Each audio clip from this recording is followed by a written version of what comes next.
Qué gusto volverlos a tener, Iglesia Su Esencia. Hoy continuaremos con nuestra serie El Camino a la Cruz. ¿Cuál fue el camino que Jesús tomó hacia la cruz, o también conocido como la Pasión de Cristo? Nuestra primera lección fue acerca de que esto empezó en Getsemaní, en el huerto de Getsemaní, donde Jesús les enseñó que ahí se debe de iniciar todo para poder llegar al final.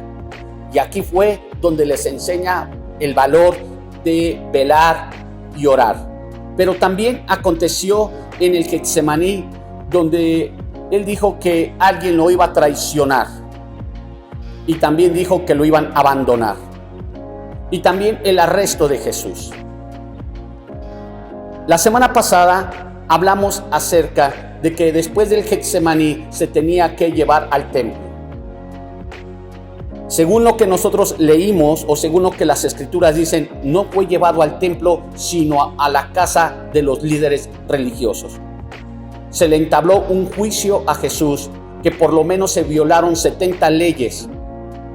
Por lo menos 70 leyes que violaron los derechos de Jesús. Un juicio falso, un juicio que se le hizo a Jesús con mentiras, con engaños, con tal de que el sistema religioso lograra lo que quería. Creo que el segundo paso para ir a la cruz pasaremos por un sistema religioso. Recordemos que la ley es una cosa y la religión es otra cosa. Recordemos que el reino es una cosa y que la religión es otra. También que la relación es muy diferente a lo que es la religión. Hoy estaremos hablando acerca del tercer paso para ir al Calvario. Después de que Jesús fue juzgado por el sistema religioso, lo tuvieron que llevar con Poncio Pilato y con Herodes. El sistema político de Roma. Y la Biblia nos habla acerca, en el libro de Mateo, capítulo 27, versículo 1 y 2, dice así: muy de mañana, todos los jefes de los sacerdotes y los ancianos y los escribas del pueblo tomaron la decisión de condenar a Jesús a muerte. Lo ataron y lo llevaron y se lo entregaron a Poncio Pilato, el gobernador de aquel lugar. Entonces, ¿lo llevaron con quién? Con Poncio Pilato. En este trayecto, cuando lo llevaron con Poncio Pilato, nos habla acerca de un hombre llamado Judas. E inmediatamente cuando nosotros escuchamos el nombre de Judas, lo relacionamos a alguien que traicionó. Pues este hombre llamado Judas Iscariote fue el que vendió a Jesús y lo entregó por 30 monedas. Por dinero vendió a uno de sus grandes amigos.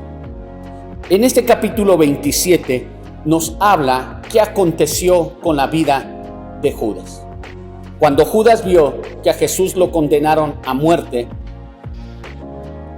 y el sistema religioso, y que de ahí se lo iban a llevar con Poncio Pilato, y con Poncio Pilato, él lo que hizo fue llega y les dice a los sumos sacerdotes, o al Sanedrín, o al concilio también. Recuerden que el concilio o el Sanedrín es lo mismo, que se componía de 71 personas. Y estas personas eran parte del sistema religioso, los cuales habían condenado a Jesús a muerte. ¿Qué hizo aquí?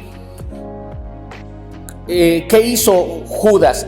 Judas, al darse cuenta que habían condenado a Jesús y que querían que lo mataran, Judas va y dice: he vendido sangre inocente, aquí están sus monedas, aquí está su dinero. Mas ellos le dijeron: a nosotros no nos importa. Judas salió y se ahorcó. Leyendo esta parte de la escritura, en el libro de Mateo, nos damos cuenta Y dice la Escritura que le remordió la conciencia. Creo que hay una gran diferencia entre que te puede remorder algo y lo que es el arrepentimiento. ¿Qué significa remorder? Significa un sentimiento de culpa por lo que hiciste. ¿Qué es arrepentimiento? También es un sentimiento de culpa, pero hay una gran diferencia. Hay una gran diferencia, porque el arrepentimiento te puede dar un gran dolor por lo que hiciste, pero dejas de hacer lo que ya hiciste anteriormente. Abandonas la manera de hacer o de vivir. Te arrepientes, dejas de hacerlo. Una persona que tiene remordimiento sigue haciendo lo mismo. Sabe que estuvo mal, pero continúa haciendo lo mismo. Una persona que se arrepiente, abandona, deja de hacer lo que había hecho anteriormente. ¿Qué es lo que sentía Judas? Remordimiento. No se arrepintió. Si se hubiese arrepentido, las cosas hubiesen cambiado. Aquí hay una gran diferencia entre Judas y Pedro. Pedro negó 3 veces a Jesús, pero dice que se arrepintió. Le dolió tanto que dejó de hacerlo. Y podemos ver que años después, las cosas que acontecieron en la vida de Pedro, y Pedro continuó firme en Dios, ¿verdad? Nunca negando más su fe. La diferencia que la culpa te trae suicidio. Jamás Dios va a traer una culpa sobre tu vida, sino Él lo que va a hacer en tu vida es para que puedas arrepentirte, que puedas reconocer que lo que has estado haciendo o viviendo estás mal o ha estado mal. El fin de que puedas sentirte mal es poder pedir y reconciliarte con Dios y abandonar y dejar de hacer las cosas que hacíamos. La culpa te lleva al suicidio. El arrepentimiento te lleva a la vida. Y Judas, ¿qué fue lo que hizo? Se fue y se suicidó. No era lo que, ese no tenía que haber sido el final de Judas. Algunas personas dicen, bueno, ¿y si Judas se hubiese arrepentido? Te aseguro que Jesús lo hubiese perdonado. Pero no se arrepintió, solamente sentía remordimiento. En vez de humillarse, en vez de reconocer que lo que había hecho estuvo mal, y no solamente reconocer, sino pedir el perdón y hacer las cosas de diferente manera.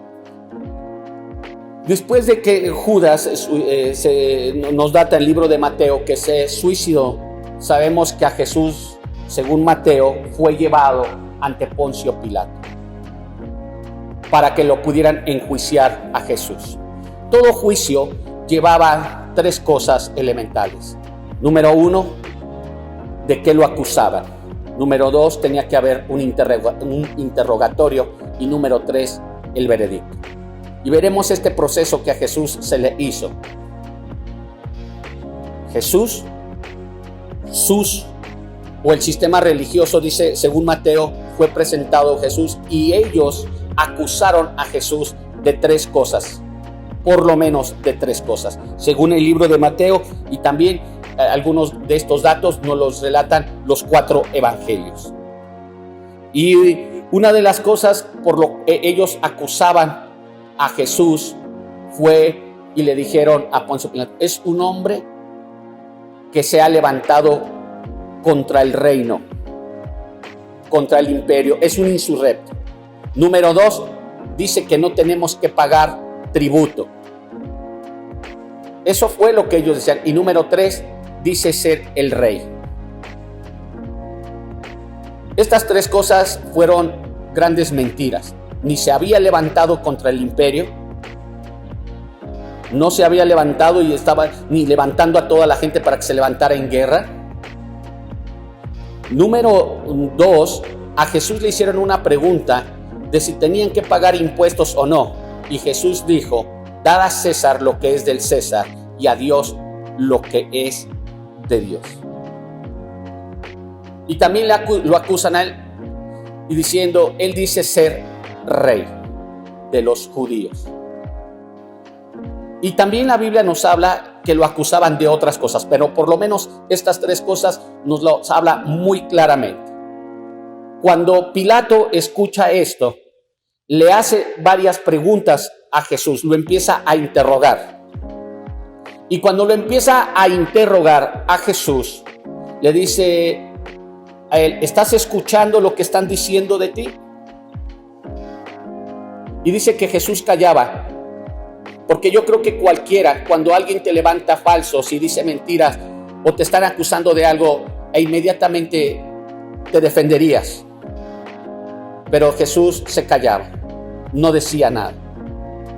Dice la Biblia que Pilato se asombraba la actitud que Jesús tenía, aún en medio de todos sus acusadores. Él se asombró de cómo Jesús estaba. Y Poncio Pilato lo interroga y le dice: oye, ¿tú eres rey de los judíos? Y él dice: ¿te lo han dicho a ti o lo has oído? Poncio Pilato dice: yo no encuentro en este hombre culpa.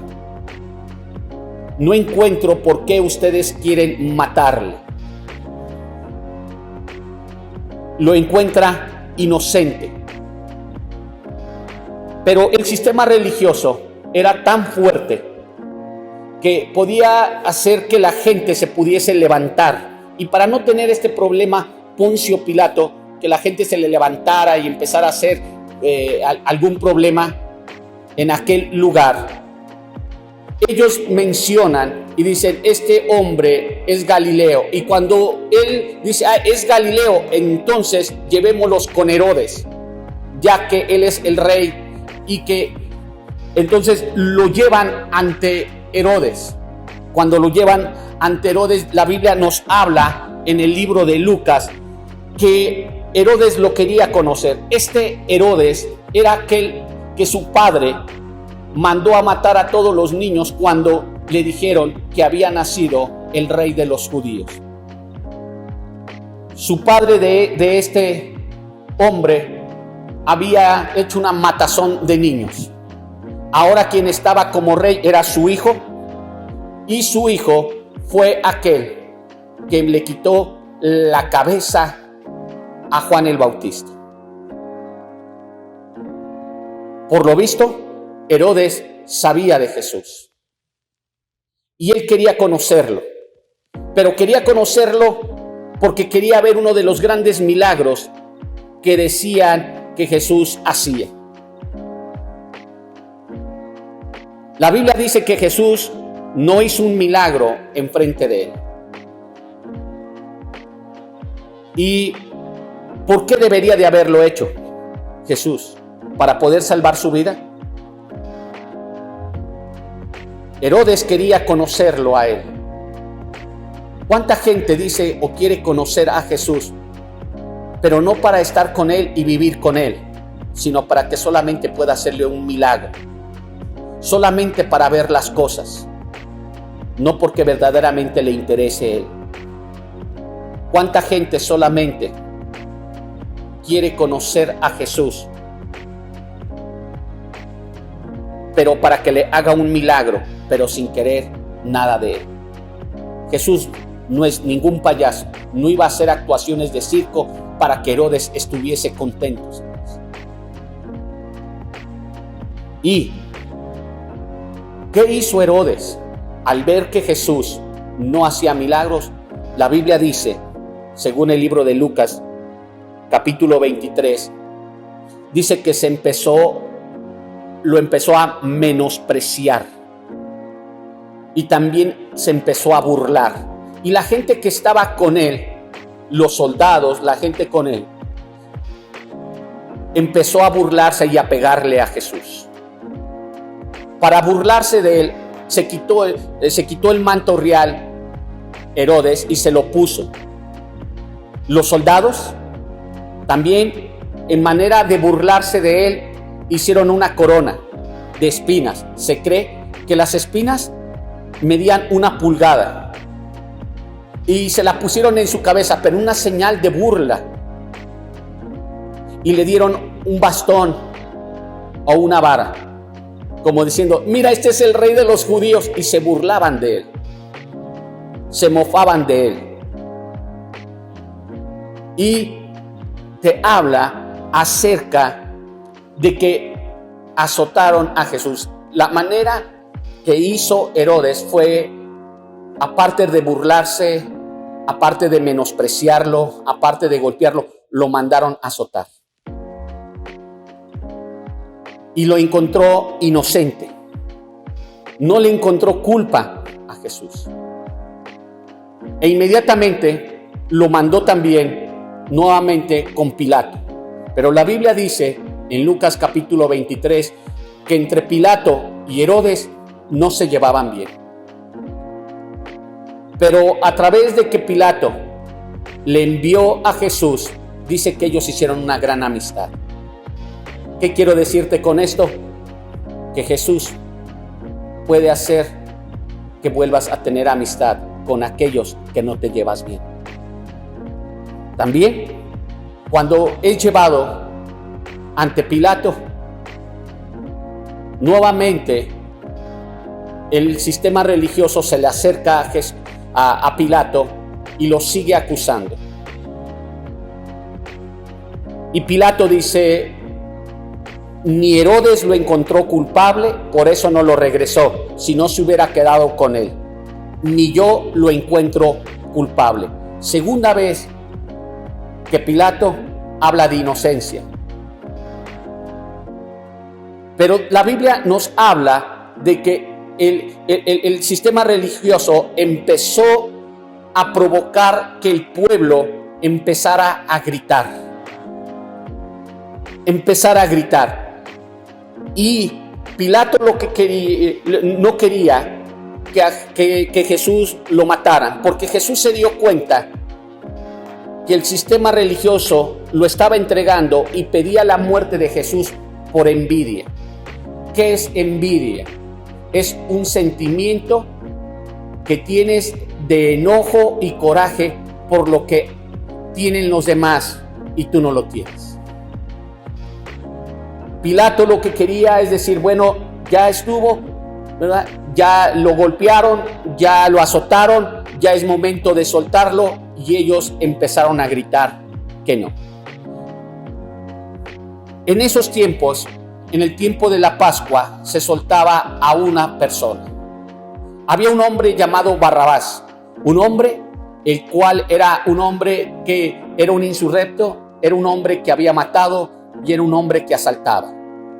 Según el libro de Marcos y el libro de Lucas nos lo habla de quién era este Barrabás.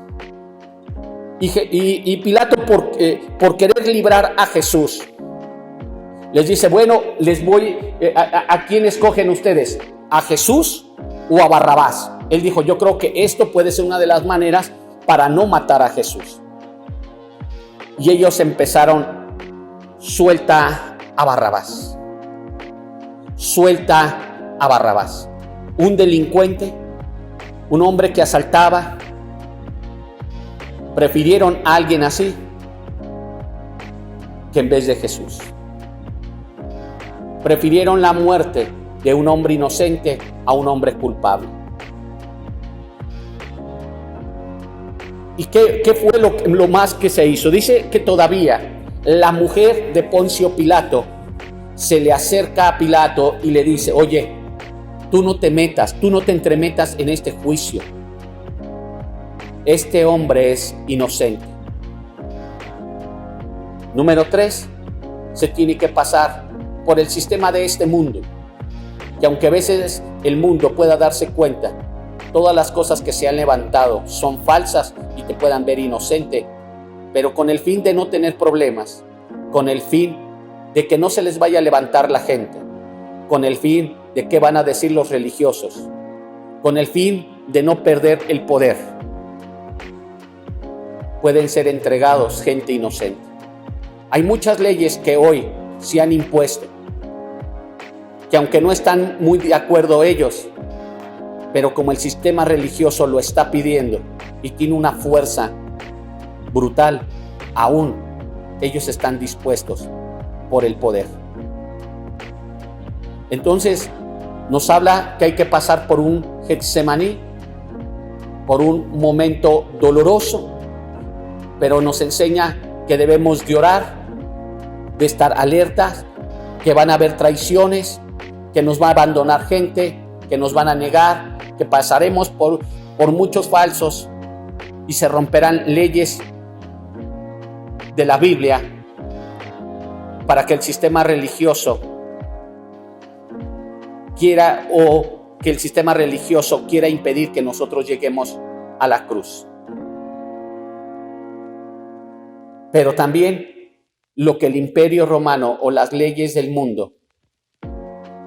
Entonces pasaremos un tiempo difícil por el sistema religioso y luego por los del mundo. Y después del mundo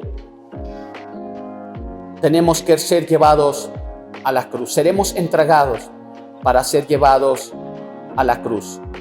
Recuerda que para Jesús la cruz fue la muerte, pero para ti y para mí la vida eterna. Para ti y para mí la vida. Si tú estás pasando o has pasado estos tipos de momentos, vas por buen camino. Vas por el camino a la cruz, al camino de la vida. Si no lo has pasado, recuerda que es tan importante estar orando y velando para que cuando vengan pruebas y momentos difíciles puedas mantenerte firme, sólido, que vas bien el camino a la cruz, que es camino de vida. Dios te bendiga. Gracias por haber entrado a esta serie Camino a la Cruz.